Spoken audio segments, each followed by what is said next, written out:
And here we are for the call-in show. I'm very excited about this. These call-in shows are always so much fun, admittedly, and one of my favorite things to do. It still says on Twitch at the moment that this is Dualistic Unity Replay. I will take that away and fix that right now, so that way it doesn't say that anymore. There we go. For anybody who is watching and wondering, no, this is not a replay. This is happening live, unless, of course, you're playing it after, in which case it's not happening live. Anyway, obviously, I'm in a weird and kind of funny mood today. I'm just tired of taking shit too seriously. Oh God, sometimes you have to, because life is no, it's not that it's a serious endeavor, but it certainly is something that should be a priority, I guess. The things in your head are not life, though. It helps you remember that. Your assumptions about life, it's not life. Your thoughts about life are not life. All of that, it's not life. I mean, even your fears of what could happen in the future are not things that are happening right now. So how much are you ruled by these things? How much of your life is dictated by these fictions, these ghosts? And that's the thing, is you can try to get to a place where you're like, I'm not caught up in that anymore, because I've practiced and I've disciplined and I've done all of that. I don't know if that works. That's never worked for me. It always seems like it adds so much pressure that you're just chasing more ghosts, some idea now of peace, some idea of some, enlightenment. I know one thing that's worked for me, though. I'm just fucking tired of it. That's really it. Like, I'm just disillusioned with the idea of myself and all of the shit that goes with it. It's never paid off. It's never done anything except actually create some kind of a thin veil between me and everything that's happening. Everyone that is speaking to me is somehow being translated through this idea of myself, unless I just go, well, fuck, that's not going anywhere. And I get tired of it, right? Or I just relax enough to let it go. And now I'm not thinking about it. But I see it all the time. It's just that. It's like you can think about yourself and you can drive yourself nuts trying to devote yourself to quote unquote self improvement, or you can relax. You can admit that you don't know, that you're never going to know, and all you can do is move forward. And that's the very best that is possible for you based on everything that you currently know. Once you can experience that, then all of a sudden you're in life and things start to improve. But as long as you're trying to improve the idea of you, it's like you're stepping out of life, hoping to get better at it. If you could just watch it for long enough and analyze it, it's like that's not how it works. You can't do that. You can't understand how to ride a bike without getting on that bike and wobbling, because that's where the understanding comes in. You can sit there and go, well, I know the tires spin and that the spokes hold the tires together and they connect to this chain. And if I turn the pedal, then the tire will turn. So obviously it's very simple to ride a bike. Like, yeah, get on it. Right? And it's like, well, it could fall. Exactly. And that's the only way that you get to learn, right? Is to get on and fall and wobble and go through it. But that's the point. Every step of the way, you're learning more about just paying attention and not doubting yourself, just watching what you're doing. It's exactly like riding a bike. Live. But that means to just be in the moment you're in. Yeah, and just actually be involved in it and not thinking that it's something that it's like once I figure this out, once I figure out myself, then there'll be this sense of like what a lighter experience, lighter than what you could do right now by not trying to be something or hold yourself up to some bar or become something more what you are, and instead of just continuing to go through reality without so many assumptions about how it's going or how you're doing at all. And I know this is a call-in show here, so if anyone would like to call in, it's Live. dualiststudio.com/live. Yep, get that link, and if you got questions, we can throw them on here. I know we may have had a couple come through, but yeah, that sense of just moment to moment having faith in yourself, like it really is something that I guess can start to be cultivated in a sense, like being able to just continue just continue on despite any perception, any thought, any, assumption about how you're doing comes to mind. Like, well, where do I go next? What do I do next? It's like, when it doesn't matter so much, you can go in any direction, take something in any way. Like, realize this thing we got here, this lighter. I'm hesitant to say lighter just because it's so closely tied to this, and sometimes we're on platforms that don't like anyone talking about that, but even just that, talking about the Zillow and learning the process of how they're actually refilled, like it's refilled with fuel, and how I learned that at this event in Hollywood at a brand new dispensary that's going to be opening in June. And it's an incredible spot. It's called Keys Hollywood, right on Sunset Boulevard. And, just being able to take anything in any direction and talk about it without so much regard for like, oh, is this worth saying or talking about? Like, as much as anything else, who am I to say what should and shouldn't be expressed or, play out? Like, Yeah. Well, okay. So here's a question. We have somebody in the queue, but we also have a question from the Discord. What do we do? Do we let the person in? Do we answer the question first? Do we let the person in and answer the question? Is that fair? Does that take up their 10 minutes? There's so many fucking considerations. I vote we just let them in because we know who it is. Yeah. Yeah, Game. we know it is. See, there's that false sense of certainty when we could actually let her in and she'd be like, fuck you, I don't want to answer your questions.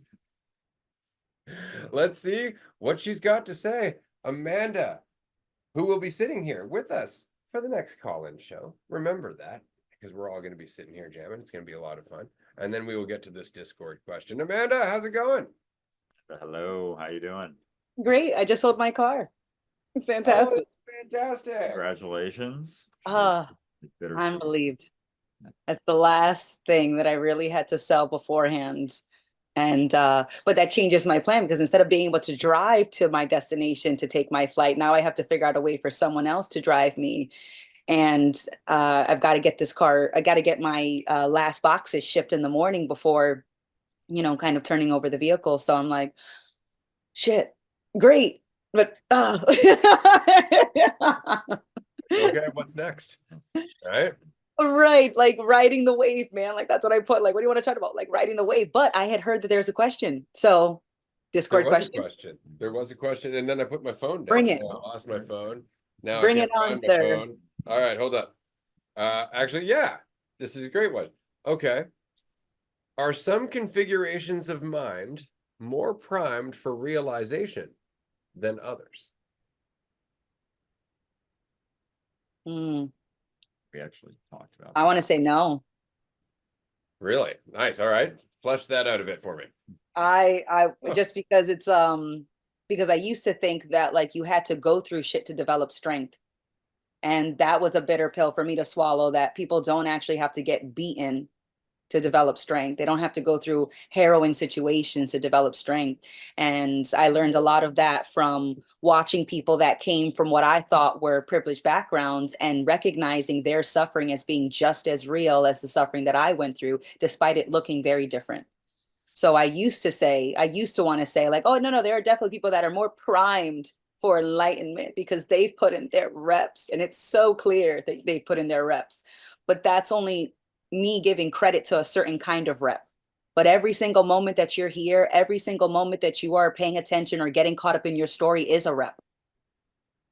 So I don't want to say that there is a particular mindset that's more primed, because that would be me saying that there is there's an advantaged group, and wouldn't I love there to be a group of people that just have an advantage towards this certain kind of realization? Wouldn't that be nice? Yeah, assuming that assuming that there is some state of mind that makes you more primed, it's like, no, of course not, because it's that. And we were talking a little bit about this earlier, like it's that idea of some state of mind too, but it is, to a degree, like experiences definitely allow for the opportunity to apply anything, you know, any sort of assumption. And so jumping into new stuff, trying new things, like gives you that opportunity at least to you know, see what you're made of, and kind of have the opportunity to build strength even. And so you wonder why, oh, but getting outside your comfort zone, blah, blah, blah, like why even do that? Why try new things? Why jump into anything new? You know, why, you know, take a certain substance because it's gonna, you know, give me less sense of certainty. It's like, that's exactly why, because that's the experience that helps build strength in yourself, no matter what you're doing. It's like just being willing to step into a situation, get into some thing that you're doing, some call, without so much of a sense of a plan or like right next thing to express or share or anything like that, is as much giving yourself the opportunity to, you know, keep moving through stuff, just not taking a second to measure how you're doing as you go. Like even that is being able to, you know, cultivate it to some degree. Yeah, I feel like we develop sensitivity, right? And when we see somebody that's developed a lot of sensitivity, we almost want them to be an outlier. You know, they're special. Of course they figured it out. Like that's all, like it would be so easy if it was, you know, because I had a conversation with some friends that I had chatted with that I grew up with in middle school, and I haven't seen them, like really hung out with them since we were like teenagers. And I just saw them like last week. And one of the friends that I probably haven't chatted with her in like over a decade, she's sitting in my apartment and she looks at me and she's like, you know, I always thought you were a lesbian. And I look at her and I'm like, wouldn't it be easier for you if I was? I'm pretty sure it would be a lot easier for you if I was. And I said that like exactly in those words back to her, and she looked almost appalled. And I'm like, because you want me to be so different because my choices look different, that you want to say that my choices were made that way because I am so different than you. But if you could see how similar we are, it's not that I'm special or I'm so different, and that's why my choices look so differently than you. It's just that I made different choices, not because I am such a different person than you. But it would be really easy if you could just say that I am so different, and that's why my choices look so different to yours. Good answer. I appreciate that. You want to field one more? Hell yeah, bring it on. All right. Why the fuck not? And then you can weigh in on this one after the fact. All right. She's our guest for now. Do you make promises to yourself? If so, why? And have you ever broken them? No, not anymore. I don't make promises, and I reject promises when other people make them to me. So like for instance, like if I haven't chatted with somebody in months or years and we happen to re-link up and they're like, oh my goodness, I promise I'll be in touch. I was like, I don't need that promise. No, thank you. Noted and rejected. Like I'm all set on that promise because I don't have an expectation for you to meet. So why do you need to make a promise over what you're going to do when we don't know that? So I do the same practice with myself. I don't make promises to myself anymore because I'm not creating an ideal to live up to. Like it's what am I doing right now, right? Do I need to make a promise about what am I doing right now? I promise to pay more attention later, guys. When the only place I can pay attention is right now. So for me, I do not like making promises anymore. And I'm not saying that I never will, but at least that's been my new tendency, is to not immediately make a promise to myself and to not accept a hollow promise when I'm making it or when someone's trying to make it to me. It's like, you don't need to feel better that we haven't spoken in the past. We're talking right now, and that's enough for me. So I don't need you to promise what you're going to do later when the fact that we're talking right now is enough for me, and I'm not looking for anything else. So thank you, but no thank you. Right. How's that? All right.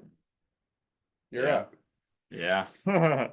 Well said. Yeah, that sense of like making yourself promises and needing to live up to some bar. It's like, it's almost a way to just feel better about yourself right now without, you know, guaranteeing any guarantee of change. Because again, it's like, if you're changing, that change is happening now. And so, yeah, any promise that I make to myself or anyone, or any promise that anyone gives me, is there's no sense of ownership in that. It's like passing off some sense of just responsibility right now, promising something.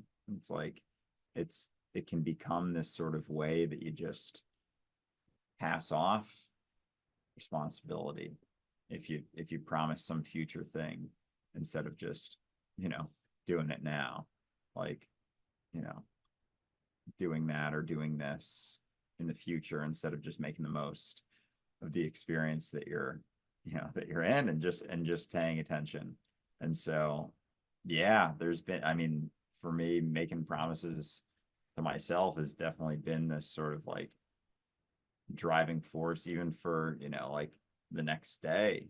It's like making promise to myself I'll wake up at a certain time, and then you like needing that in order to do that, instead of just acting, instead of just continuing to pay attention. It's like something almost that can, something that can just take you away from the experience that you're having right now, and give you some guarantee of something in the future, when that's never really the case at all. That's it, right? It's a self-soothing fiction. Mm-hmm. I love it. Like, I love how we do this to ourselves, and we do it quite easily without ever thinking about it. It's like, okay, because I said I promise, it's definitely not going to happen. Like, it's the funniest damn thing. It's like, look, my fingers were crossed. It's like, it's just so ridiculous, but it really is just that. Like, nope, I've committed. I've said I promised. I have crossed my heart and hoped to die. Therefore it is binding. Right? Like, that's it. Pinky promise. Exactly. Well said. It's a contract. I can't break it now. And it's fucking ridiculous. Like, right to the point where we make it into like a cultural thing, like a yearly celebration, your New Year's resolution, the annual promise. It's got all of that extra meaning now. It's like, oh shit, it's on New Year's. Oh, now I know I'm gonna do it. And it's just us just fucking with ourselves. We're just like, yeah. Now it means something. And it's just because we don't want to do it moment by moment, right? Nope. You got to bring back the real pinky promises. When you would break a pinky promise back in the day, they would cut off your pinky. Talk about, accountability. That is high stakes for sure. You'd be much more willing to hold up your pinky promises if you knew that your pinkies were on the line. Mm-hmm. Oh, for sure. Yeah. Because that sense of, making it a big promise to yourself at one point, it's like, it's just another way as you go, even to continue to do things because it was a promise, instead of just being driven by enthusiasm and like excitement and enjoyment in the experience that you're having, in whatever you're facing or going through or experiencing, like not needing to rely on, oh, I'm doing it, because it should be done, or I should, because there was this promise. It's just like, what are you doing right now? What action are you taking right now? What things are you expressing or experiencing right now? And that's where your life is. It's not found in some rigid promise for some sort of routine or guarantee. So yeah, no, it doesn't really guarantee anything at all. Right. And it's so easy to talk about like broken promises, right? Like I just had a buddy that came over to buy some of my stuff out of my apartment, and he just broke up with his girlfriend, and he's talking about that and how, she wasn't filling his cup. Word for word is what he said. And I was like, okay, well, and she's quote unquote making him into the bad guy. And I'm like, it's really easy for somebody to want to play the victim, or not play the victim, but to feel like a victim and to then make you a villain. But it's super easy for you to do that back to her. So as much as I feel for you, as much as this is raw, like just understand that, you know, you guys were together for almost a decade and you stood as much as she didn't show up to meet you halfway. So, right, we want to talk about how she didn't fill up your cup. Well, you stood there with an empty cup for a long time, sir. You're complaining that the cup wasn't filled, but who the hell kept you there with an empty cup, not getting filled? Right? That was just as much you as her not filling this cup. So before you want to, you know, put yourself on this pedestal and say that, you know, this partner didn't meet you halfway, like it took two to make this mess. So it's better that, you know, you broke up with her, you did the healthiest option. Of course, she's pissed at you because you just burst her bubble. And it's very easy for her to say that the bubble got burst and you're the one who did it. So it's very easy for her to blame you, but just know that like you both blew that bubble of bullshit up together. So you may have been the one to burst it, but you also helped blow it. So let's not just put her on this, she fucked up campaign, because if she fucked up, then so did you. And he very quickly wanted to bounce out of my, he's like, I gotta go. I was like, all right, well, that's fine, because I'm also not here to coddle you. And so as much as I feel for you and empathize for you, like you have all this space, you just moved into your own apartment, you have I was like, learn how to paint again, draw, write poetry, you've got all this space, fill it, man. That is your silver lining. Let's not think about how this door is locked. Look down the hallway at all these doors that are open for you and make the most of that. And instead of being, learn, don't get bitter. So as much as you're upset about things that have happened, it's like, this is a great opportunity for both of you. And I hope that she sees that long term, but at least you can see that now, that you have all of this space. You just made all of this space in your life for change. Make something of it, man, because it is ripe and ready for the picking for you in this moment. And if you can appreciate that, I highly recommend it. Very nice. Absolutely. You have time to stick around? It's a call-in show. Hell yeah. I just kicked some serious butt at work, in personal life, with friends, and I'm ready. I'm ready to chill. I've got some opening in my schedule. Fuck yeah. All right. And again, reminder, everybody who's watching, if you want to join the call-in show, you can do that. dualisticunity.com/live. There's a small form that you will fill in acknowledging that this is an episode and that this will be broadcast later on after the fact. So if you're willing to be on here, we'd love to chat with you. You don't have to have anything in particular you want to chat about. You can just hang the fuck out with us. That'd be fun too. But in the meantime, we got a bunch of really good questions. Just saying, there's one on Discord. There's one in the comments right now. But since we were in the Discord, I'm going to continue on with that question. And again, anybody who wants to join the episode, jump in, or we're going to keep doing this. All right. Is there anything that still frightens you? Ooh.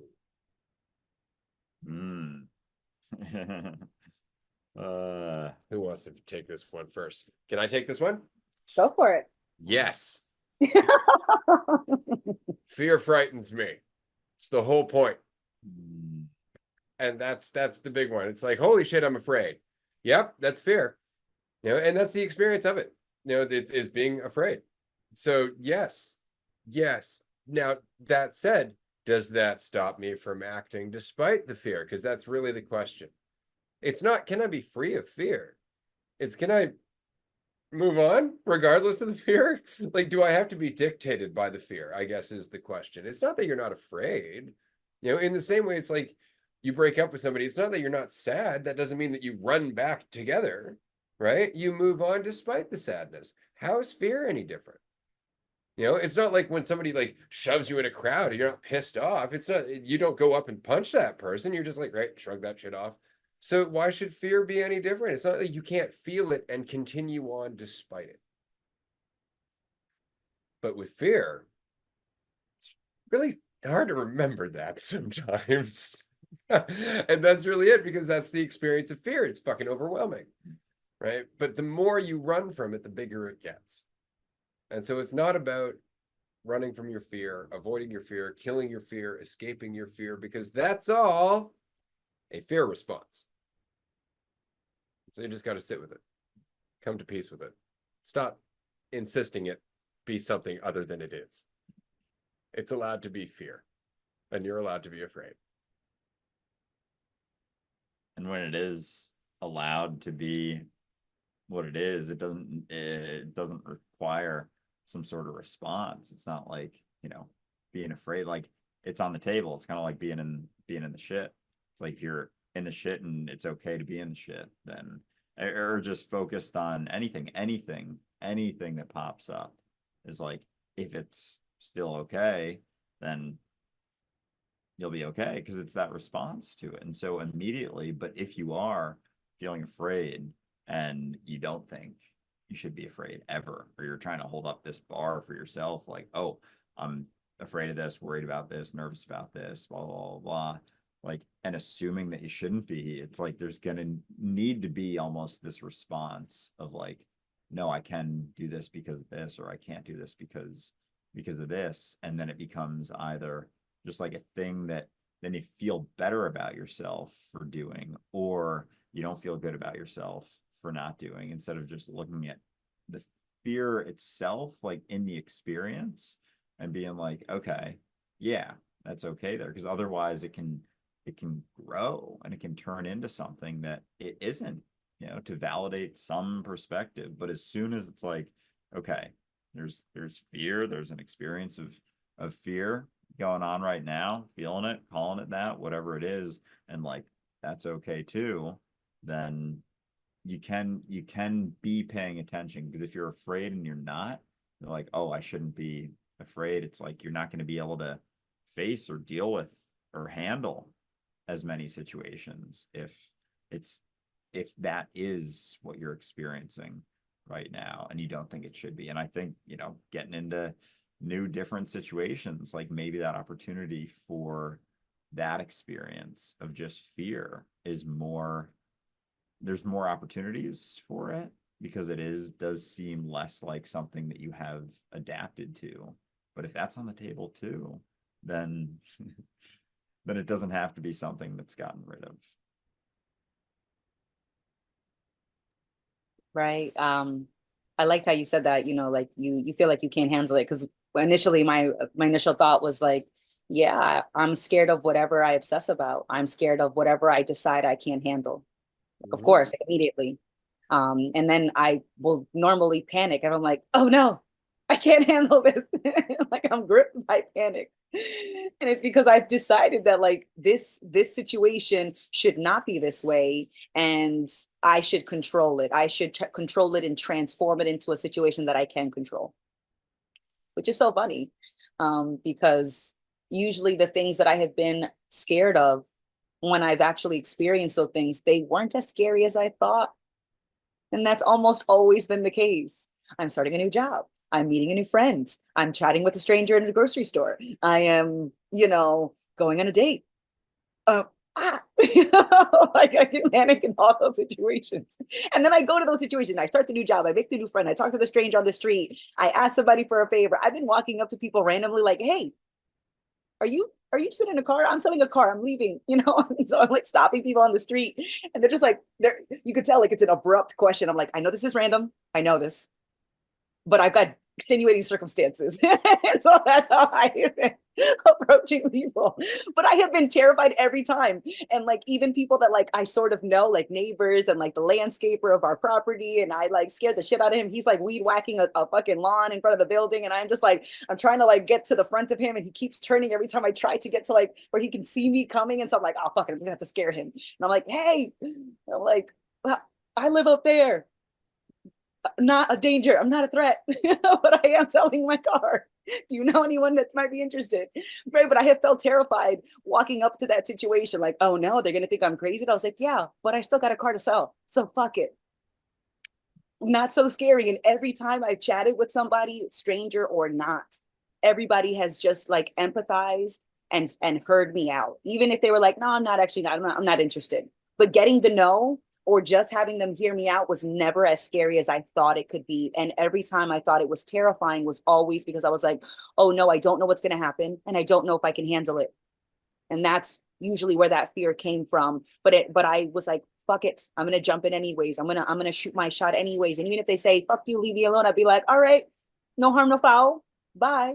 I was just, you know, I saw you, you live in the same place. I had to shoot my shot, man. I wasn't going to not know. So I did it despite being afraid and in constant opportunities you find that you can take a step despite being terrified of the step because of what you think it'll mean about you. And you only find that out when you're taking the step despite being terrified of it before you even take it. Well said. Absolutely. All right. We have another question. This is fun. A lot of questions. Somebody actually said, what is there a name for that? Fearlophobia. It's a good name. I like it.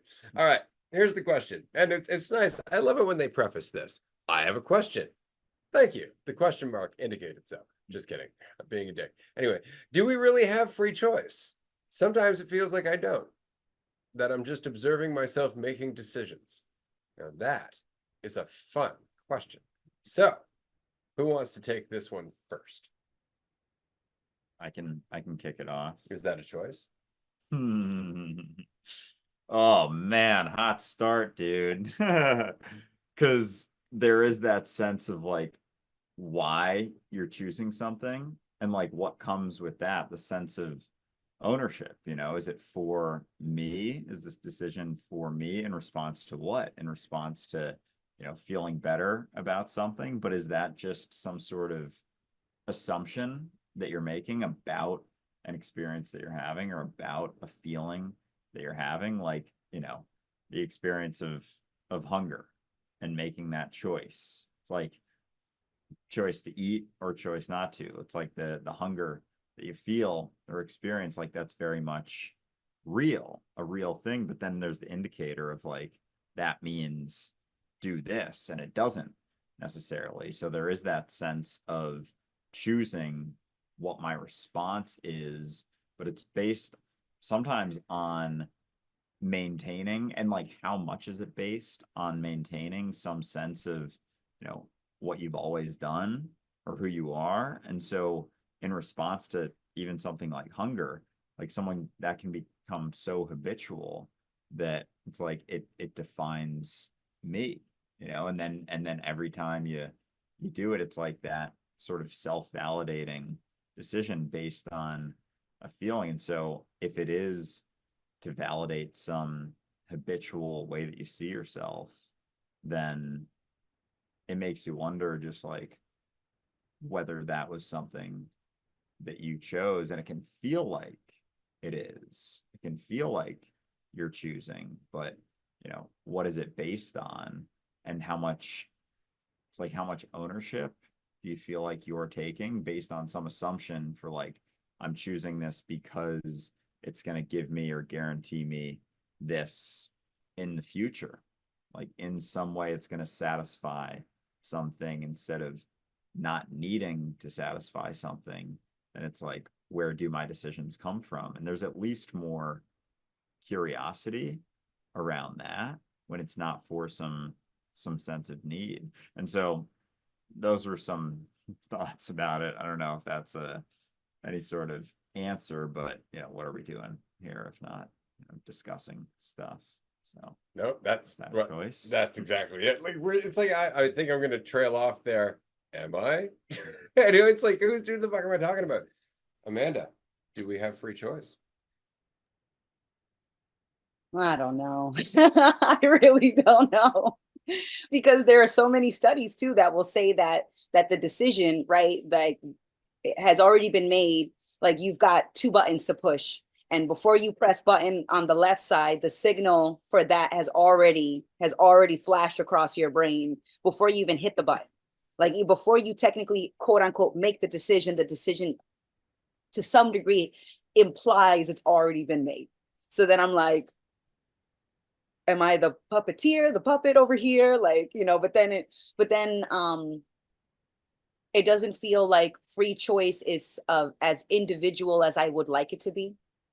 Right? Like it's not like, it doesn't feel like it's Amanda who has full control, that's like has total autonomy and making these choices. It just feels like reality is like, it just feels like there's this like larger, maybe I don't know if it's larger, but like there's like this this flow of intelligence.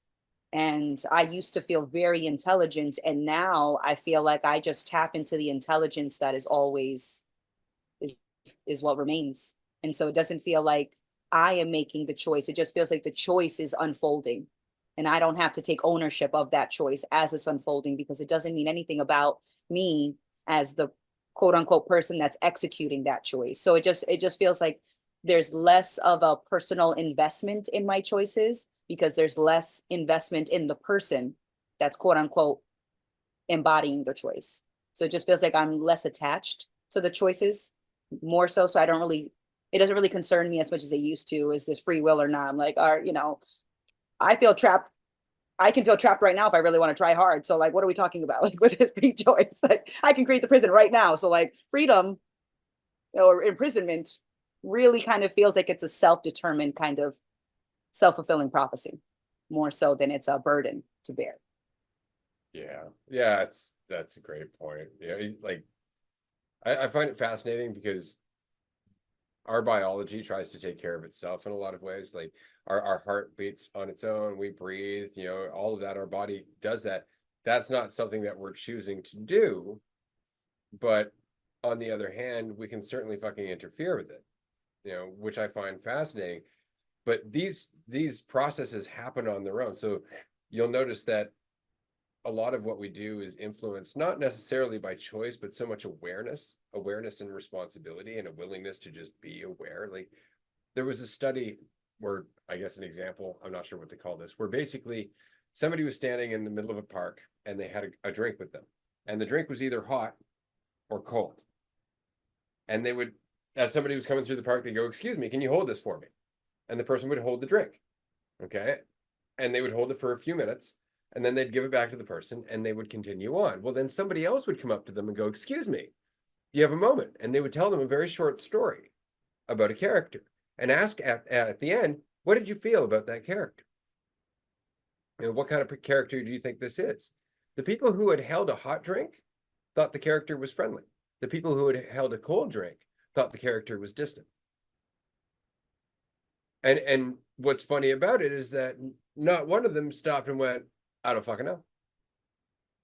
Right. And that's the point, is that we're always influenced by things, by our biology, by our biological tendency towards a habit, towards being influenced by indicators in reality, rather than stopping and going, "Hold up," and just taking a moment to recognize that we are, in fact, that easily influenced.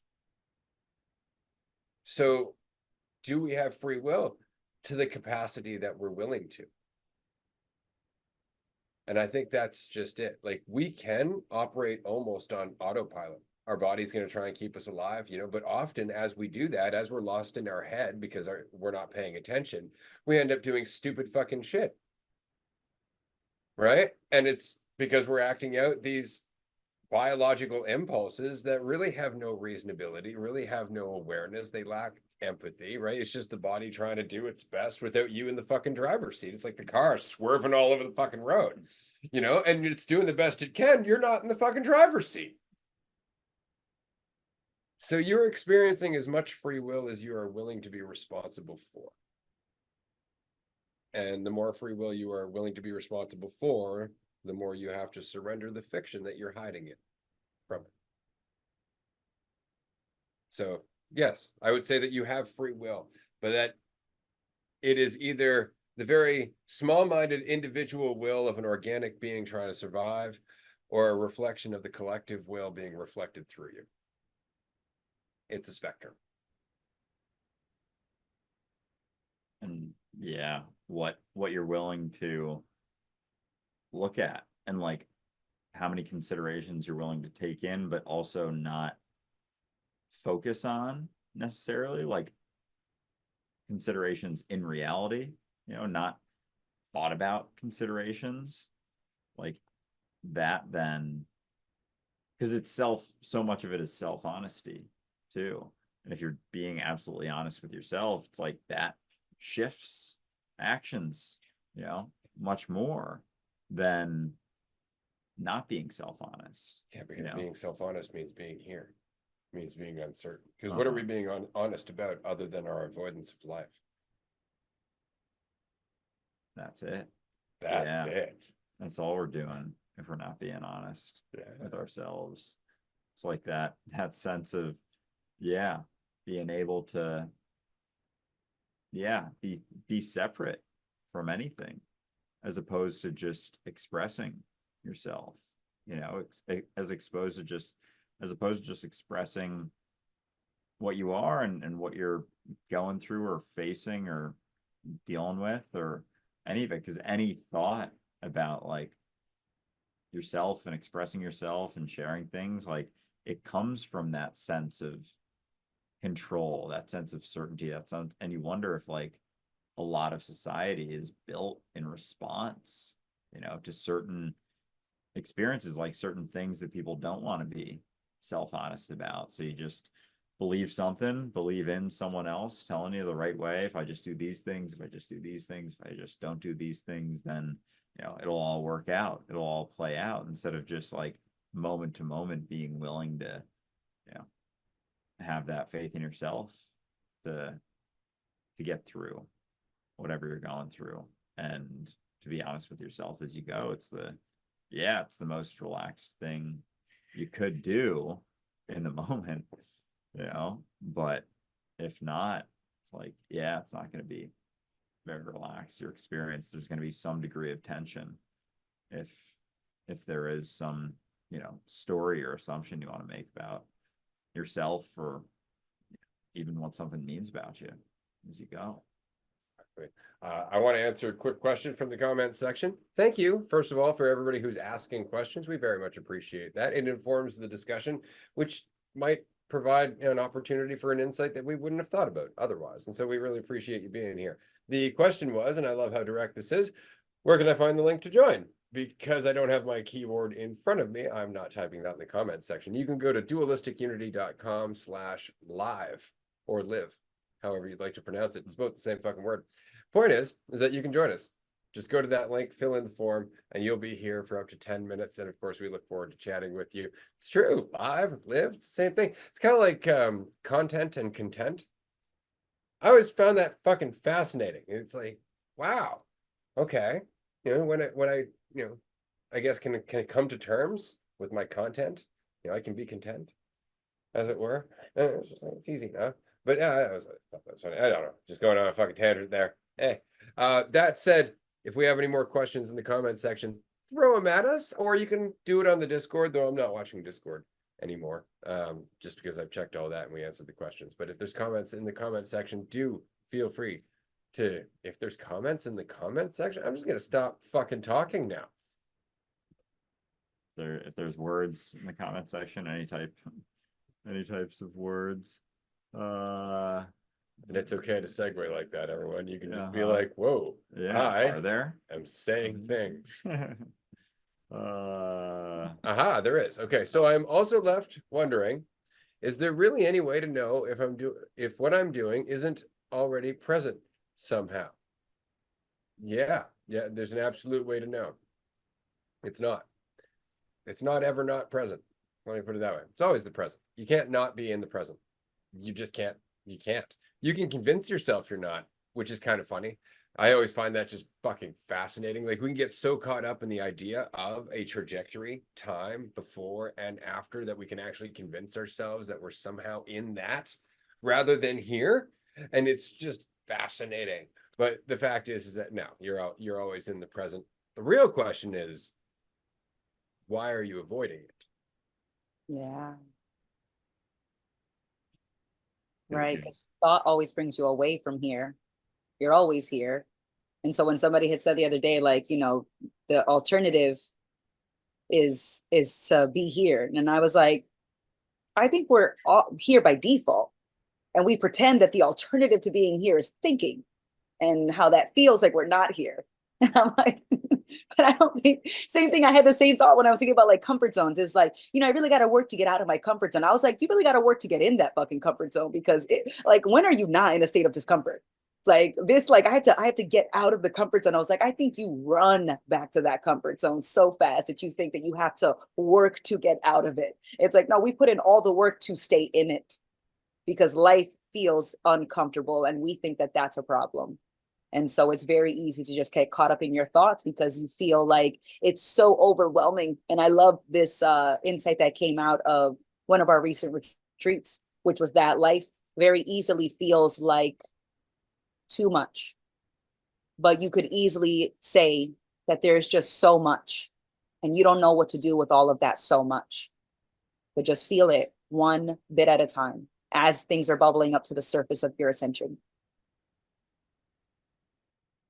Yeah, just having that approach, like just as you go, being able to face things and let go of even the idea that something could be too much, despite realizing like how much more life is, how much more there is as you start looking at things differently or seeing things differently or seeing new things or, exploring more of reality or yourself or anything, like not assuming that anything that you're come across, any experience that you're having, like that you can't face or handle, and just being able to, be like, oh no, I can face that too. I can deal with that too, and finding out as you go, like what you are capable of. It's like, yeah, it's not about some assumption that you're making about how much or too much or this or that. It's like all of that is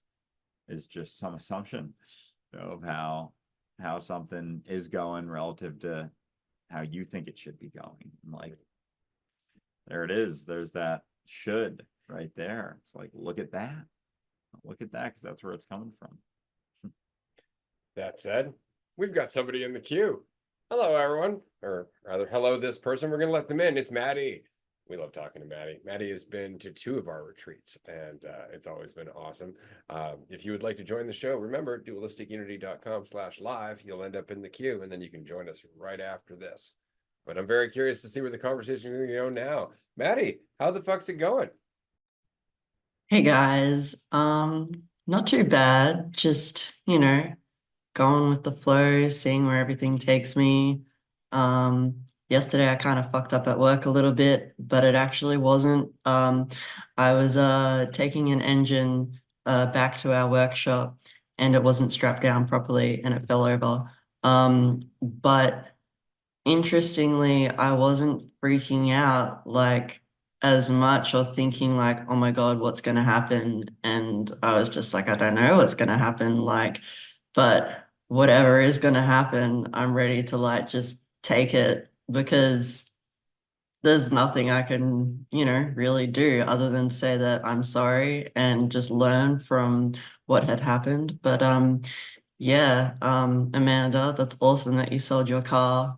And Andrew, like congratulations on the move. And I'm really excited for you guys. But yeah, it's nice to be here. I haven't been on a call-in show for, I think I've only been on 1 maybe or 2, but yeah. They're fun, eh? Mm-hmm. I like them for sure. Would you like to weigh in on the free will argument? Do you think we have free will?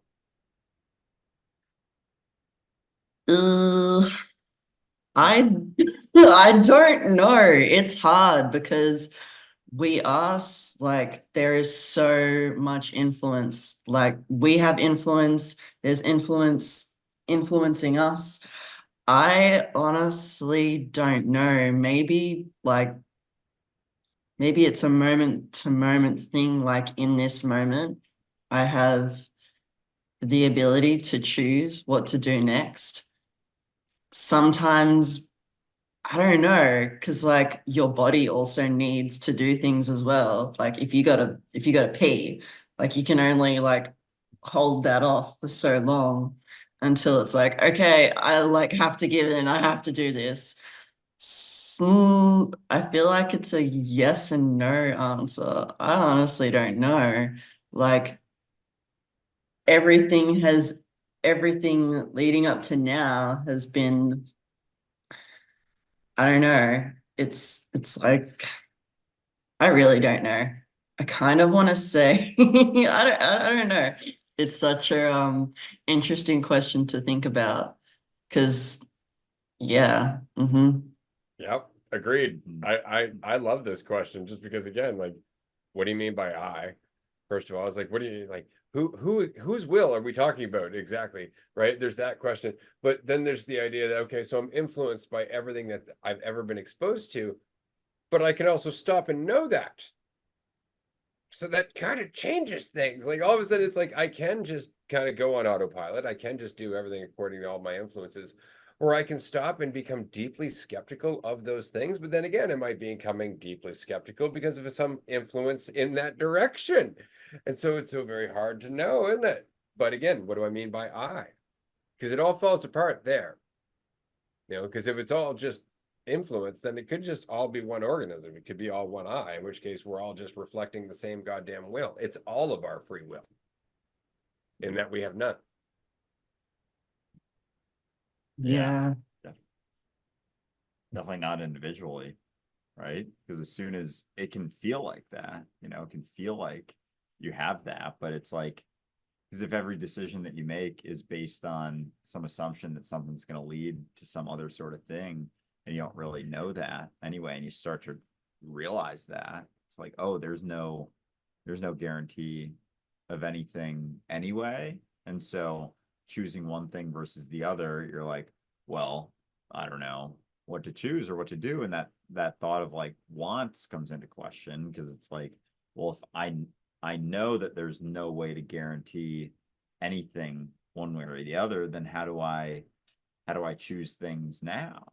And it's like, how much are you willing to look at how much those decisions, as you look at those, are stemming from some, not conditioning, but just like way of existing that's like right or correct based on where you learned right and wrong from. And that's kind of what we grow up experiencing, is like knowing all this. Well, that's the right thing to do, and that's the wrong thing to do. That's a good thing to do, that's a bad thing to do. And if that isn't there so much, and you realize that, oh, there isn't that sense of any of those guarantees, then the next step is like, well, who is deciding that? Like, who is choosing the next thing that plays out? Because there isn't a guarantee. And so, like, you can say that you are, but as soon as it's a me that I'm thinking about, it's like a thought that is necessary to choose, and then it fills in. But if that's not the case, then it's like there isn't so much of a thought about yourself. And then it's like you don't have that gap of being like, oh, I chose this. It's just, there's more of a seamlessness, maybe flow. It's just that attempt to take ownership or have some assumption about what's being expressed or said, or how it is relative to how I think it should be.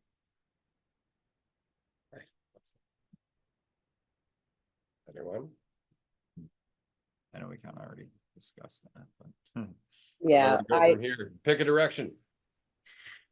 and I'm gonna check for see if there's any other comments, because I was like, I don't know how, and many other ways I could say I don't know about the free will question.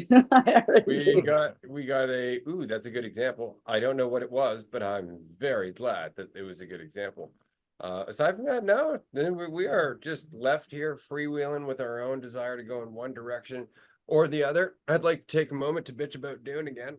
It's a shit movie. I just watched it. I'm sorry, I can't get that time back. But if you're thinking to yourself, I should go and watch Dune Part 1 and 2, yeah, you could do that, or don't, and go and check out year 2000 Space Channel Dune. Fucking great movie. Can't remember the guy's name. I will find it for you, because it is just the superior story in general. Like the new Dune story, let me just put it to you this way. If you had any attachment to Paul Atreides' younger daughter or younger sister, don't go and watch the movie. She's not in it. It's brutal. It's just a piece of shit. And that's right. I'm complaining about this. You're like, really? This is the direction we went in from free will? Yep. Question is that free will, or is that just Ray and his fucking programming going towards some habitual conversation? Because you can do that. I notice people do that all the time. It's really easy. All of a sudden they're like, I'm uncomfortable. I don't know what to say. I feel really anxious. I've talked about this before. Let's go that way. And it's interesting to really watch because you're just like, huh? Because you can worry about it. You can be like, well, why the fuck did you go in that direction? You can take it personally. You could do any number of things, or you could just look at it and go, it's gonna be okay. Like, you don't have to actually say that. Don't say that. Whatever you do, don't be looking at them going like, it's gonna be okay, man. They're like, I'm just talking about baseball cards. It's just, They're gonna ask you, "Are you okay?" right. But you can recognize at least what's happening there. They felt uncomfortable. They ran to a safe place. They ran to a safe conversation they've had before, something they know they feel certain about. Right. And you can recognize that, and it will soften your approach to that sudden left turn into a conversation you've never once provoked. You're like, why are we talking about cars? What is fucking happening? It's because they felt anxious, because they felt fucking. That's right. Play Greatest Hits Volume 12. Exactly. That is exactly it. Okay, so this Dune miniseries Alec stars Newman. Alec Newman. Right. Alec, not Alex. Alec Newman. And William Hurt was in it, which just goes to show the quality of the fucking acting in this series. It's amazing. It's really well done. And it tells you the fucking story, as opposed to the recent piece of shit that hit movie theaters. You can go see it if you like the visuals, yay, check that shit out. But even then, it was lacking. It was lacking. I was pretty upset. Like, not really upset. Yeah, I was upset. It lived up to my expectations, which is that it would be a big fucking deuce. And it was filled with really high profile actors not acting. Damn, just playing out roles. Yeah, no, that dude. now it's like here I am. Choose a direction, motherfucker. Choose a direction. Oh man, because yeah, I mean any storyline like Lord of the Rings, for example. It's like great storyline. I've only seen it once, but seeing it all the way through, saw that with my brother last year. It's a good time. We were thinking doing a movie review. Yeah, we could do the whole series. Could do, Star Wars. Could do Harry. I've never seen the whole Harry Potter movie at all, but like series. I mean, seen the first 3. The books are always better. I'm definitely excited Yeah. for the Dune series, Yeah. like the book series, because it leaves room for your own imagination, right? They never tell you exactly every portion or trait of the characters. They never tell you exactly every single thing about the landscape. They leave some wiggle room so that you fill in the blanks. And so every person who reads that book is also getting their own unique version of that book because they're filling in the blanks that the author left out. And so it feels like you're reading a diary entry of the author. You're getting to know them in such an intimate way. They're letting you into their imagination, but they're also giving you room to play on their imaginary playground. And you're like, thank you so much, man. I'm going to make the most of this fucking all access pass. Let's go. I'm on the ride. Let's go. So I love that about reading. But when you're watching a movie, when you're watching a TV animated series, they take away the wiggle room.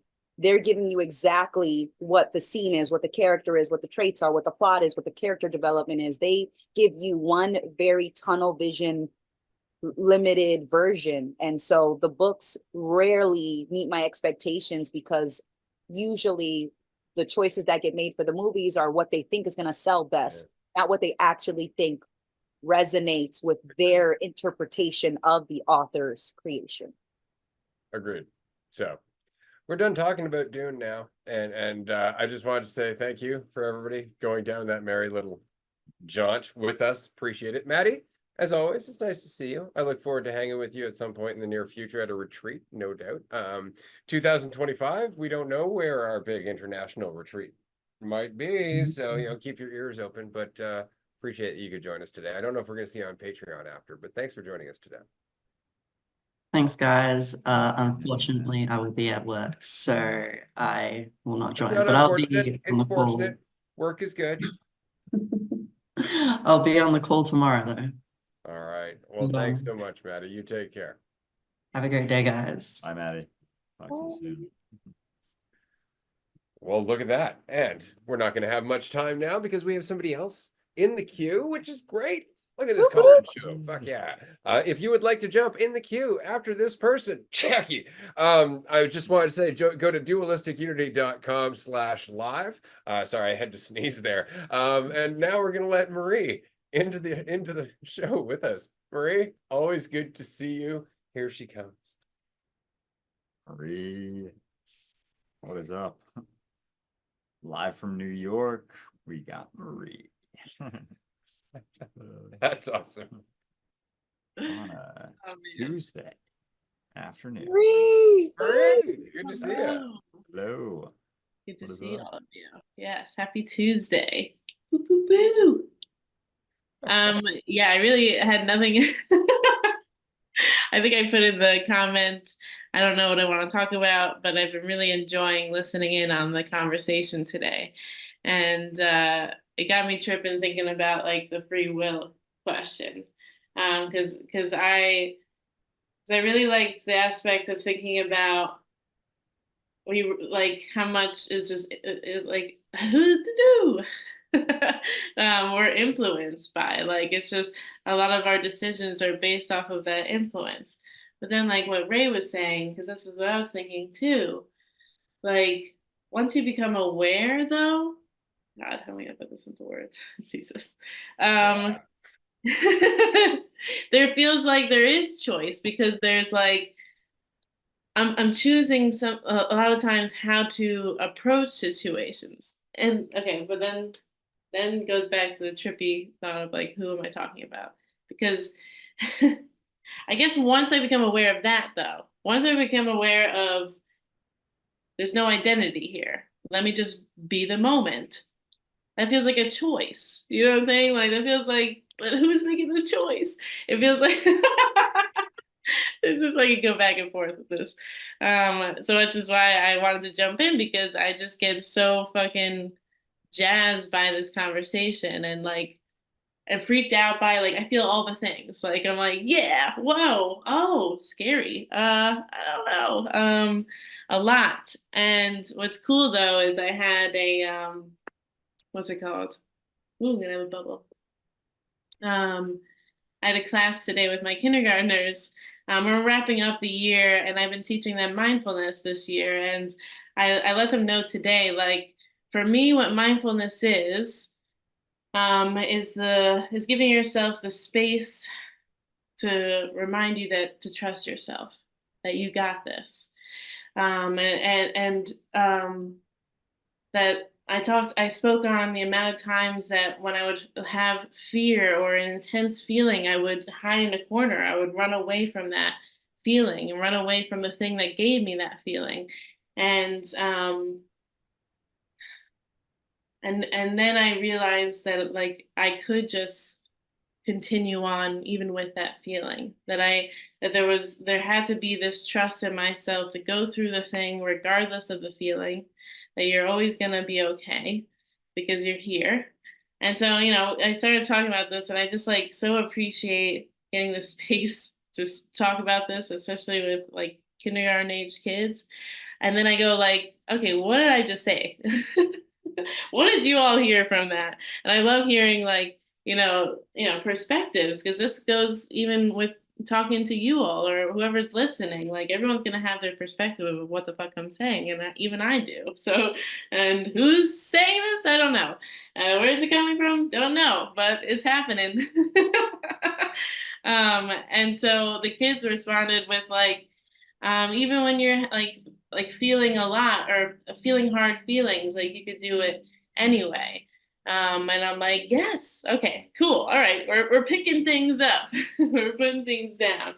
And so I often remind myself of these things. And so then I just find myself doing it in any aspect that I can, whether it's like I'm alone cooking a meal and experiencing that, or I'm having like what Amanda was saying too, like I'm having a conversation with a stranger, I'm approaching all these things, and years ago I had a lot of opinions and feelings about all those different things, and now I'm like having less opinions and feelings on it, and just not to say they don't come up, but I'm not giving it all that weight. So it's just been interesting what happens when you do that. Yeah. Yeah, that and like just that response to fear too, like going through fear itself, like we were talking a little bit earlier about just being in different spots and the opportunity for fear to arise, and then assume that it immediately means something about what you're thinking about, you know, and immediately it's like your mind can come up with all of these situations. It's like, oh, it must be that, and then like respond to that, trying to be sure, trying to have some sense of control over a certain situation or experience, or being able to, you know, just think about things in certain ways or different ways to like minimize a fear too, you know, instead of just recognizing that no, it's like there's just fear there. There's just fear, and you don't have to necessarily run from it. It's just what it is, and you're experiencing it, and that's okay, you know. And it's not something that needs to be, that you need to get rid of, even that feeling, that sense. And so then you just keep moving, you know. And then it's not like, oh, I can never get afraid again, because there's always that potential. There's always that potential to be afraid of anything. And so, yeah, if you're responding to it like, oh, I don't want to be afraid, then it's going to turn into a much bigger thing than it actually is. Yeah. I like trying to live like we would in nature. I think we forget very much that we're still in the wilderness, you know, to a large degree. And in the wilderness, you're not sitting there thinking about what could happen an hour from now. Like, to a very small degree, outside of shit, the sun's going to go down, right? But the rest of the time, you're just paying attention to where you are, and then acting according to the circumstances that happen. But you're really just living your life in a flow, one moment to another. You know, that doesn't mean you're not aware of like the seasons changing and, you know, the difference in environment and all that stuff. You're like, oh shit, there's going to be less food soon. You know, there's all of that. But it's also a moment to moment intuitive thing. Like, we actually know this shit like to our bones. Andrew and I were talking earlier today about the time that I spent in the bush, and the fact that there was no clock. Like, and once the clock's gone, once the obligations are gone, like once it's just down to like finding food and wood, you know, then all of a sudden you just fall into a rhythm. You wake up early, naturally, because there's light. You go to bed kind of early, naturally, because it's fucking dark. You know, like shit like that. Like, just, you know, and there's this natural kind of moment to moment existence that happens in that place. But we have forgotten that, regardless of the fact that we surround ourselves in this kind of concrete environment, we've never left the wilderness. You know, we are still very much there, except now we've added monsters instead of just animals. In that we've become monsters to each other in our selfishness. You know, so now it's so much more important to pay attention, so much more important not to make assumptions, because somebody might be so lost in their shit that they're trying to take advantage of you. It's not just a fucking animal with sharp teeth that's quite obviously trying to fucking eat your ass. You know, so it requires so much more in terms of just being honest and attentive and aware and empathetic. Like, we are still in the fucking wilderness, you know, and we forget that. And you can be afraid if you want to, but that's not going to change the environment. You know, and that's the one thing you really figure out when you are in the wilderness. Nature doesn't give a fuck what you think. Like, if you want to sit there in a fetal position, you're just food waiting to happen. You're just like, here, just put me on a platter. That's pretty much it. You know, so if that's your choice, that's your choice, but you don't have to do that. You can feel afraid and move fucking forward, because you are also the wilderness. You're not just in it. You're a reflection of it and all of its wisdom. If you just have the faith in yourself and walk forward, you will see it. You know, or you can freeze, trying to analyze your chances and never actually move. I was just talking with my teacher partner that trees will send each other nutrients, right? Like when other trees need it, or they just like naturally do it. And could you like, they don't go, oh, are you a certain kind of tree, or are you a tree that looks this particular way, or acts in a particular way? Because I'll only give it to you if you meet these expectations of mine.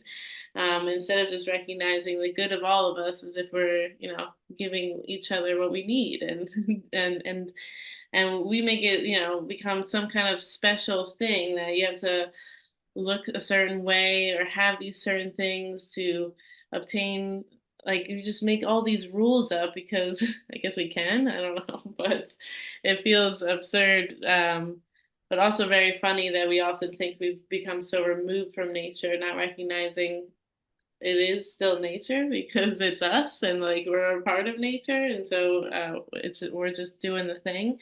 But we can get caught up in what the thing is instead of just like going back to those instincts of just being here, paying attention to, like what you were saying, your environment, where you're at. And then you'll just naturally flow through what makes sense in the moment because you're acting on instinct and acting on what's happening currently instead of getting caught up in what it means. What does this mean about me though? Am I special? Am I you're special because you're the whole damn thing. I can't say that enough. Like you're not special because you're this individual small part of it. Could you imagine? Like why would you think that's what's special? That one little thing that could do, yeah.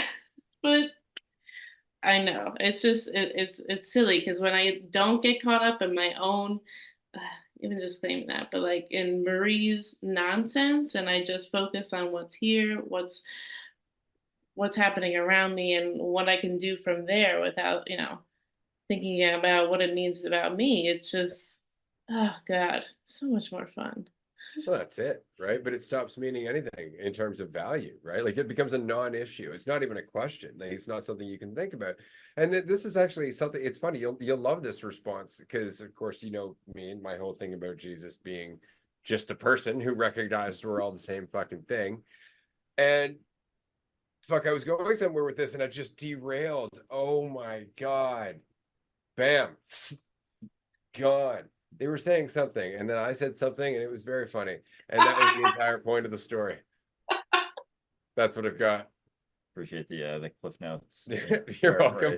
You're welcome. Is Summaries. everybody as satisfied as I am with the outcome of that story? I thought that was fucking great.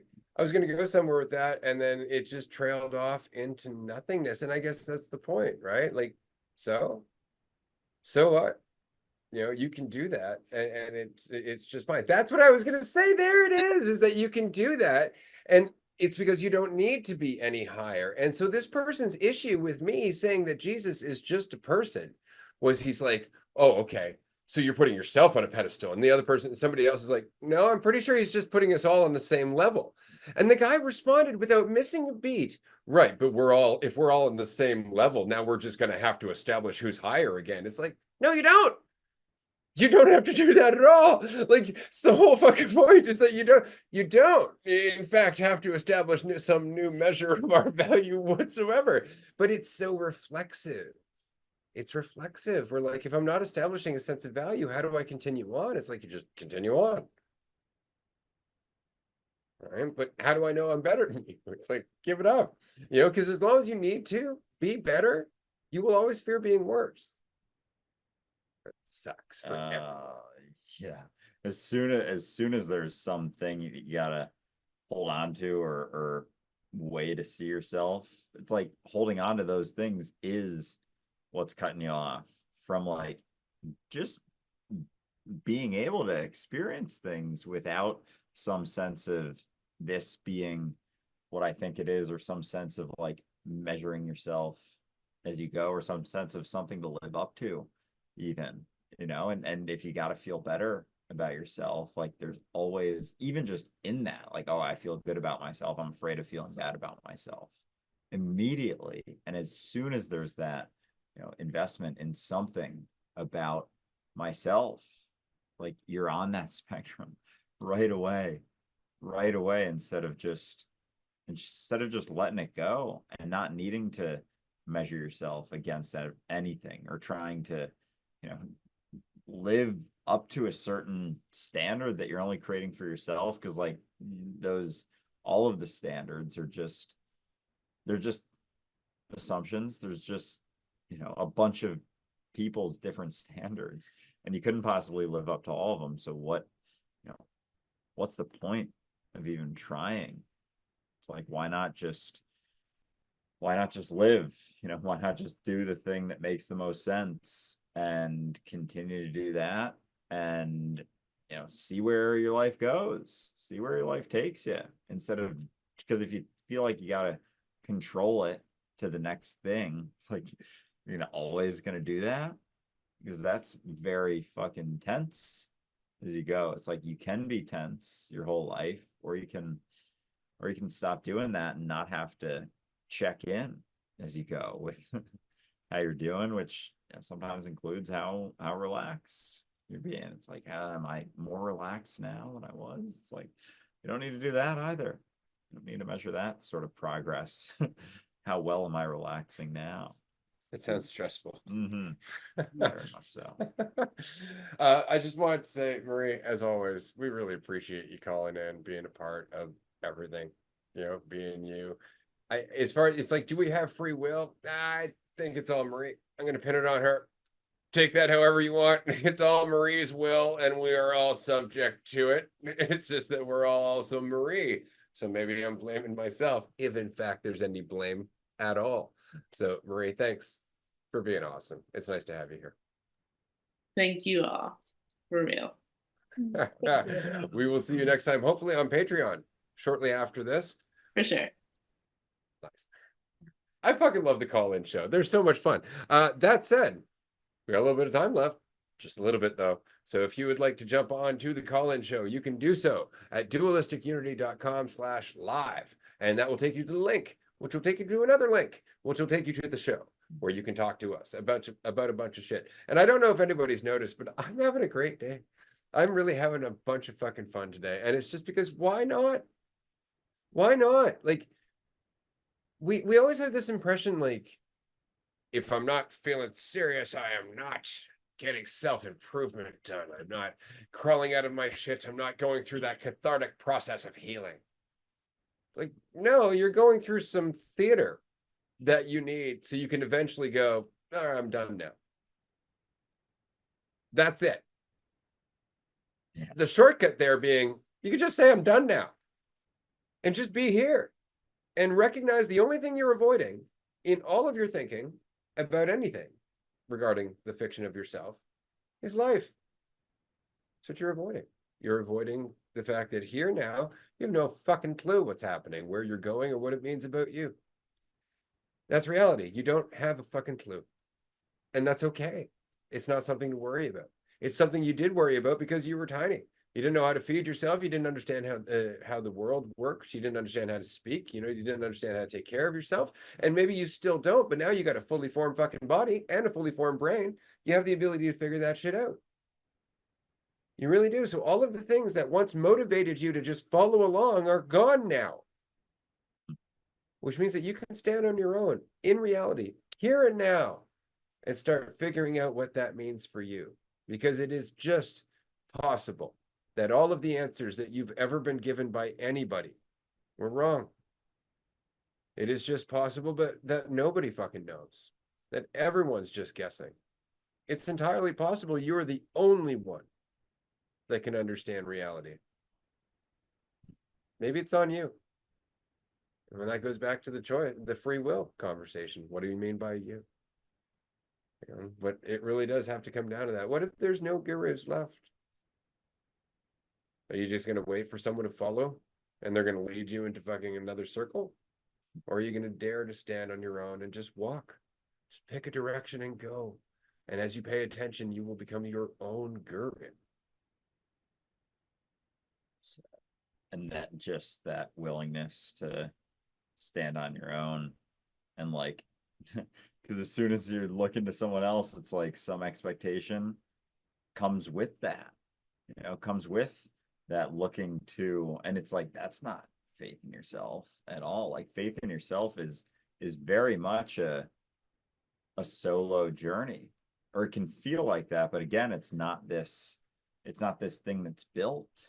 It's not something that's built at all. Like, in reality, sure, but like the thought of it being built, like, that's, again, like trying to measure it, trying to have some sense of knowing how well it's being built instead of just being involved in it. It's not this additional thing. Like, it's no additional thing to this. It's not this is this thing which is leading to this. It's like, no, it's like just this. It's just this. It's not the assumption that you're making about it. It's not any of the assumptions that you're making about it, because you make an immediate assumption about what your idea to hear is, and it's gonna expand into, well, if that's true, and I believe that to be true, then it must mean this and this and this, which means this and this and this about me. But if it's not the immediate thing that you're assuming, then you're just here, and that's very much more feeling untethered. But then it's like maintaining that and not trying to maintain it necessarily, but it's just being able to keep paying attention, and not doubt as you go, that you're doing something right or wrong. It's like just continuing to step through. But if it's, looking for some sense of direction or a familiar way of doing something, then it's going to be impossible to try and maintain both, instead of just not needing to have some sense of any opinion about what's going on. Like, again, the Krishnamurti quote that immediately comes to mind is, I don't mind what happens. And if that's the case, then you can keep living, keep experiencing things, and not needing to pump the brakes so often as you go. And that doubt just stems from the same fear, the same source of the fear, which is just the uncertainty. I don't know. And you turned I don't know into something to panic about. Because just as much you could say, I don't know. And that's exhilarating. But you just turned the I don't know of the moment that you're in into something to doubt. You need to know, you need to figure it out, or this fear that I don't know. And it's just digesting that from a perspective that you can't handle it, that it's separate from you, that you are powerless to it, right? And so that I don't know doesn't have to be something to fear, but you also want to give yourself grace, right? Of course I want to run when all I think of are reasons to run. Like, of course I do. You're like giving yourself that grace.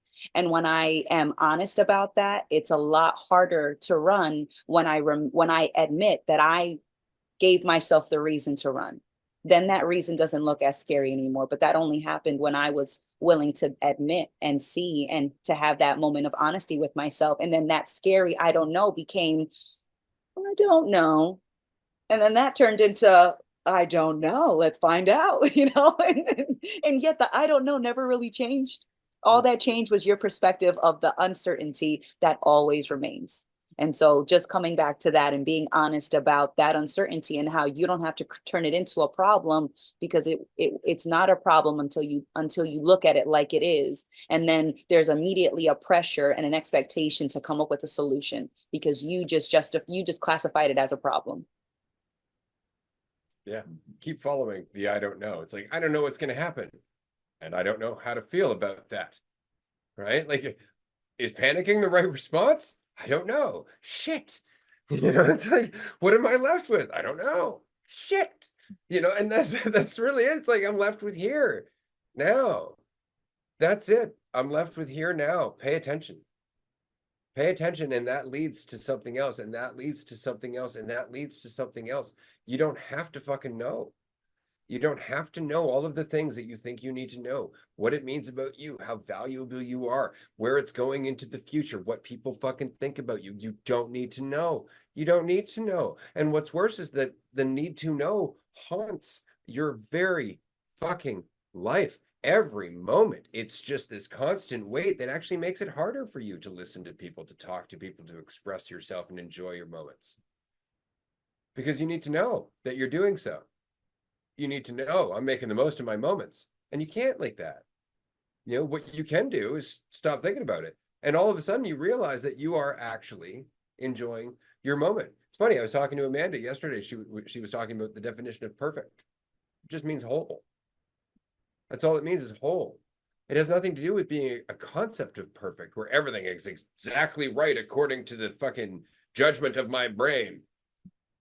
but it means whole. And that means not dividing yourself with concepts, not judging yourself and splitting yourself down the middle between what you should and should not be. You cannot be whole and be the thing that you're thinking about. But when you let go of the thing you're thinking about as you are immediately whole, because you always fucking were, whether you could see it or not. You were always perfect. And so, of course, you don't need to know Mhm. at all, because if regardless of what plays out, there's no need to know. You know, there's no sense of like, well, this would mean this and this would mean that. And there isn't really much, if any, hesitation as you continue to go through things and experience things. Like, it isn't so much of a, well, hold on, but this or that or this or that. It's like, no, you don't know. You don't know, you don't know. And yeah, you can just keep going with that. And then it's like it'll always bring you back to here if you're willing to be self-honest, you know, and not assume that one thing should be this way or that way, or that you should be this way or that way.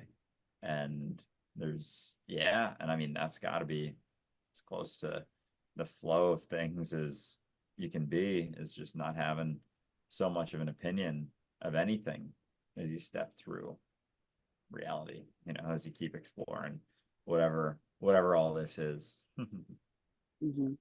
Right. I did like that, because when I was learning, when that concept of perfection came up, it was like the way that the guy was describing it was like that it was whole and complete, and that you were only complete and considered perfect if you had made mistakes and had learned through it, and that the entire process of learning and making mistakes and falling off of this quote unquote path and what you learned from it and what you took from it and what you evolved from it, that's how you reach this state of perfection, was through the entire process of quote unquote making mistakes, learning, growing, evolving, stumbling, finding your pace again, that whole process and that was considered perfection. And I was like, that's fucking brilliant. Like, but we zoomed in on the mistakes and we're like, oh no, get rid of those. We've got to get rid of those. And it was like, not necessary, because it's to think that you could never make a mistake is to think of all mistakes as an enemy, as some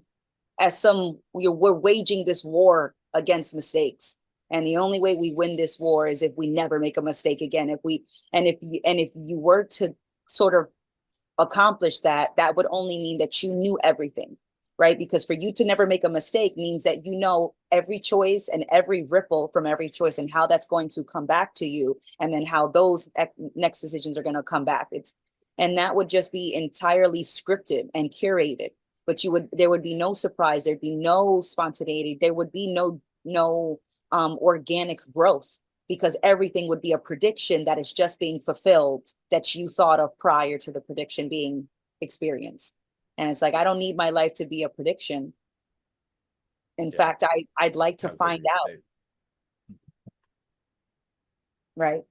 Right. Yeah, because you don't need things to be predicted at all. Like that sense of needing to know anything, like anything, even like how anything could turn out, or any experience you could have, like that desire to know without experiencing things, you know, without actually going through the experience itself. It's like it's never going to be the thing that you're thinking about. So it's never going to be something that's, you know, you necessarily have control one way or the other about, because it's just what it is. Like, you of course make choices, but it's like, what's dictating those choices? What's driving those choices? Is it a sense of, you know, yourself and maintenance of just continuing to do the same sort of things that you've always done? Or is it a sense of, you know, not needing to maintain that so much and wonder,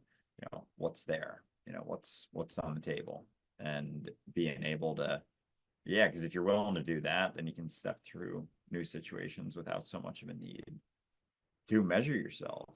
Even, it's not to say that there's not going to be opportunity there every time you go through something, but like the more you go through, the more opportunities you get to be able to measure yourself or not, or choose to, or to not to. No, but it's something I've noticed is the more attention I'm paying to the moment that I'm in, the harder it is to measure myself, because usually to measure myself, I would need to stop what I'm doing to gauge how I'm doing. Right. So it's very hard for me to do what I'm doing and to measure what I'm doing as I'm doing it. So usually if I'm paying attention to the moment that I'm in, I forget to measure myself because I'm so engrossed in the moment that I'm in that I don't even think to break out the measuring tape. I don't even think to break out the standard, the bar, because I'm paying so much attention to everything that's happening. And there is so much that's in this moment. And so it's so funny because when I'll hear people saying that, life feels unbearable or life is boring, I'm like, oh, I can definitely tell that you've zoomed in on one part really hard right now. You've zoomed in so hard in this part. It's like, oh, this is so hard. It's unbearable. Or I'm zoomed in on this one part. I'm like, oh, this is so boring. Because usually when I'm zoomed out and I'm actually taking in, I can't even take in everything that's happening right now. And I am sitting in my apartment by myself and I can't even take in everything that's happening right now. So if I ever feel like I am either overwhelmed or bored, it's because I didn't notice that I zoomed in and tried to measure how I was doing while I was doing it. And that stopped all the progression. We're not doing anything anymore because now we're measuring how we're doing. And it's you think about like when they're measuring like racers, right? The racer, the track, what is it? The track team player isn't gauging their own time because he or she could not. There's no way that you could run your fastest and also be holding the clock while you're running, but it's someone else that's gauging how well you're doing, because it's almost impossible to be doing something, be paying full attention to that, and to be measuring how you're doing. So usually I just forget. If you're actually doing it, you don't usually remember to measure it. Well said. Last call, by the way, everyone, if you are not joining the call-in show in the next 90 seconds, you are not joining the call-in show. Just wanted to throw that out there quickly, just because we are running out of time. And for everybody who has, in fact, submitted questions and been part of today's show, Amanda included, thank you. This has been a hell of a lot of fun. I've had just a blast. The Patreon call after this is going to be just so good. But I know actually there are quite a few people who are watching this live right now, which is great. It's so nice to see so much participation. I know everybody kind of went through a thing there. There was a whole thing that was happening for like 2 months in a lot of people's lives in the community. Shit just taken off. They were, away, going through stuff, and they've been coming back, going to the groups, chatting, kind of catching up. It's kind of like we all just wandered back into the same room. We're like, oh fuck, hey, how are you doing? It's been a blast. And so if you can join us for today's Patreon call after this in about 15 minutes, that'd be great. 20 minutes, in fact. And I'm going to shut up because we got somebody else in the queue. It's Jay. We'd love to see Jay. I will be right back. Right. Jay, what is it up? Yes, we will be on Patreon. What time is it? 34 in about 26 minutes. So it's tier 2 plus call. So Yep. Hop in, tune in there if you're interested. Jay. Hey, Up, Jay. man? How you doing? Hello. Fire You didn't hear me away, the first fire time, but I away. did so hello. How's it going? It's Take going, two. yeah. My Good. Nanaimo nights? Is that what it would be? Nanaimo nights? The Nanaimo Right? Nights. Oh yeah. Nanaimo nights. Oh, Yes. here we are. Yes, indeed. Loving it. I'm enjoying the conversation about the moment of now because it's pretty prevalent to all of us in experience, so it's kind of like what's happening. And it's funny, like, people sometimes don't like to talk about this conversation, or they're like maybe avoidant of talking about, like, I don't know, it's reality to me, this moment that we're in right now. That's just as real as it can possibly get. I mean, filtered through the senses that we have and everything, but that's what it's all about. And like on one of the Patreon calls earlier last week, might have been, I explained about how I had this situation at work, and it kind of gave me a little bit of a paradigm shift in where I had some mistakes happen and kind of got sort of bitched at, and ultimately that was like a great fear of mine. It's how I'm being perceived by the people that I feel like should be perceiving me in a positive light, and that was that, that paradigm fell on its face. And so I was confronted with that. And that was a gift. That was a huge, huge gift. And like, I was really feeling like some kind of heavy duty anxiety leading up to that. And it was to the point where like I felt like I was doing something wrong no matter what I did. Like I'd be like going to get somewhere and somebody else would be coming along saying there's a tight quarter. I'm feeling like I'm the one who's in the wrong place, and it's just like two people just walking by each other, you know what I mean? But I'm like, oh, excuse me, like, sorry, like I wasn't able to like take up my own personal space without feeling like I'm doing something wrong.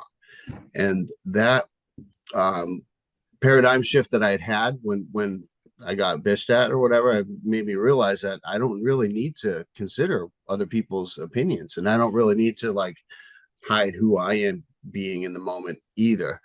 And ever since then, it's just been kind of like smooth sailing, and that's not how I hope life is. I really don't, because like that, all that anxiety that I felt, like it was beautiful. Now looking back at it, it's like, man, because if I hadn't experienced that kind of like ultimate end of it, then I would still be sort of in that anxiety feeling. Like it's a double-edged sword, the awareness of what's really going on. But I feel like it's important to at least take a look at things and pay attention without the judgment and stuff, Yeah. So, yeah. Yeah. Yeah. You definitely get more of a sense of appreciation, as you go through certain experiences or certain things where maybe you weren't paying as much attention. You're really, whether it's at work, whether it's in any situation, like you're the one, you're experiencing consequences no differently than anyone else, because like we're not disconnected at all. So anyone at work who expresses any sort of thing to you, it's like when you take that in and pay attention to it, it's like there's an opportunity to change. And then it's like, oh, those thoughts about how this thing was going, or your own behavior, you look at it and you're like, oh yeah, no, there was some root to that, some focus to that, which then led to other things that were, you deemed to be impacting, your own experience. But really it's just, you're doing it to yourself. Like it becomes a sort of like self-fulfilling prophecy where like in order to at work or in life act selfishly, it's like you start to be more aware of that, and then it's like you're the one who's going to experience the consequences in response to that, if it's not like willing to respond to that with self-honesty, and then change. And again, like not make promises, but just change in the moment. And then it's like, like you said, with your experience, there's more of an appreciation, like, oh, there was something there that did stem from behavior that, not that you yourself have control over, but just the priority, like one over the other, that can get not misaligned, but just distracted from sometimes. So yeah, I hear you. Okay, for sure. A lot of it's where we put our attention, because the lead up to that event where I was feeling the heavy duty anxiety and stuff, and that was all created by me. And then when it was released, and I wasn't aware of that anxiety anymore, it was also released by me. Like it was only me putting the anxiety in the way in front of myself, you know what I mean, the considerations and stuff.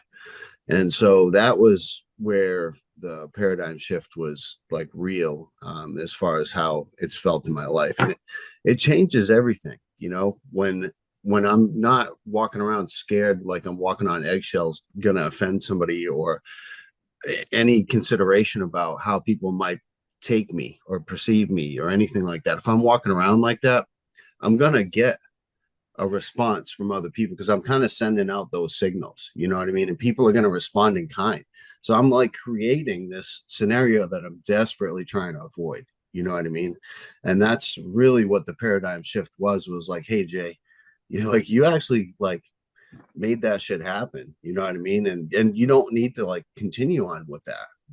And so considering like my experiences here and the now, I just choose not to these days. And like the thoughts kind of come along, but I see that now, and I can just kind of let that kind of move on by, and I don't have to like grab onto the wild dog's tail, you know what I mean? Go for that ride.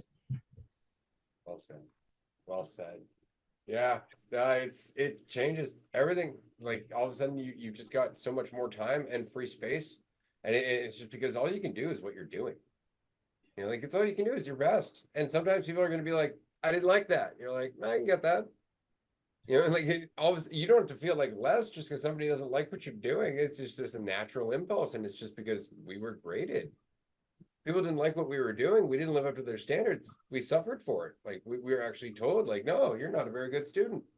You know, like your future's going to suffer. There was all this fucking shit.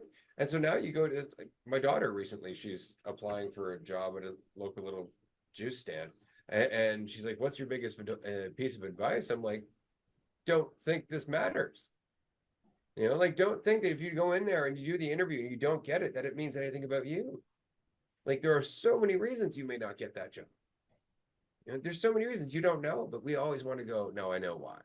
I didn't get it because it's this. You know, these people aren't talking to me because of this. It's like, you don't know why. You haven't got a fucking clue. You know, if you just recognize that, you move forward. You know, and when shit happens, you deal with it. This is something I always say. Like, I understand that there are people who get offended at me and the things I say and all that. They're welcome to say something to me. You know, and if they do, I'll deal with it then. But if they don't, that's their problem.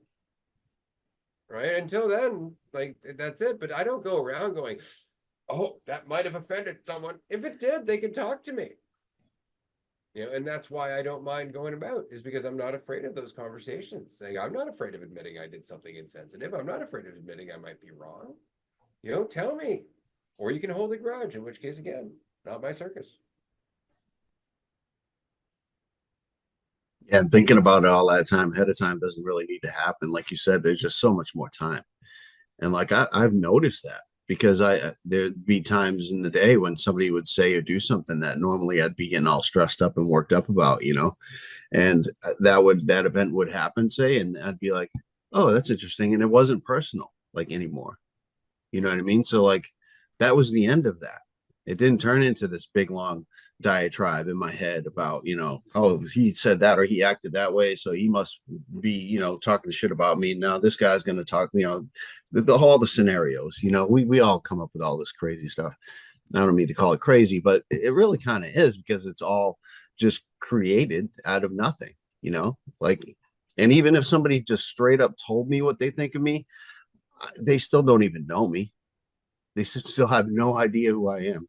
They've probably seen me for like a 0.5% of my lifetime at the most. Like most people that even the people that like really, really know me, like say my mom, like I've only been around her for maybe 10-15% of my life. Like she doesn't really know me. I don't really know her. And I don't even know myself. Like honestly, like I'm just a changing thing. So if I don't know me, how can anybody else know me? And anything that they say, how can it be real in any way? It can't. Said, man. Fuck yeah, way to end the episode on that note. Because that's really it. You know, it's the fact that if I can't accept that I can't know myself, I'm always going to want to jump to an assumption about you and everyone else, because I need to jump to assumption about myself. But once I accept I can't know you, I don't know you because I can't know me and I don't know me, all I can do is watch myself unfold. Well, then you and I can actually have a fucking talk as real people without assumptions being in the way. So I appreciate you jumping in here last, man. Thank you so much. Right up to the fucking close. We will see you on Patreon, hopefully in about 15 minutes. Everyone, thanks for joining us for this awesome episode. This has been a blast as always, Jay. Love it. Love the mother background on the heart of the earth. Oh yeah. I forgot I still had that. The other day, yeah, on Mother's Day. So Yeah, we'll talk to everyone soon. Amanda, thank you for sticking around as always, and we'll be seeing you very soon. Very, very soon. Jay, take care. Hope to Thank get you to you. all of our listeners. Amanda, you want to wrap this one up for us? Oh, all right. Well, no, I love it. I love this process of getting to know this moment and ourselves outside of just the concept of what we want it to be. So thank you so much, everybody, for joining us, and there will be more. So stay tuned, and I hope you just make the most of being right here, right now, because sometimes being here feels like enough. And right now, that's how it feels for me. Bye, everyone.